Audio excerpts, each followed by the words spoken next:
विधवा काकूने मला एकदा रात्री तिच्या घरी बोलवले.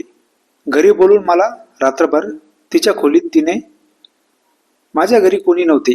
काकूने मला रात्री बोलावले.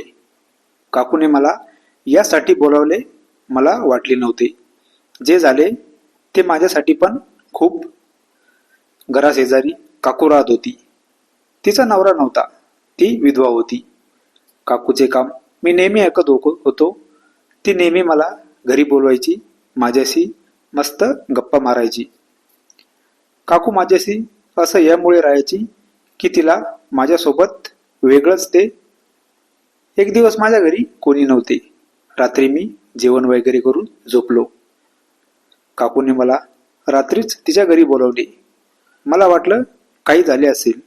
मी काकूच्या खोलीमध्ये जसा गेलो, काकू माझ्यासोबत, तर मी तिथेच रात्रभर होतो. काकू असं काही मला वाटलं नव्हतं.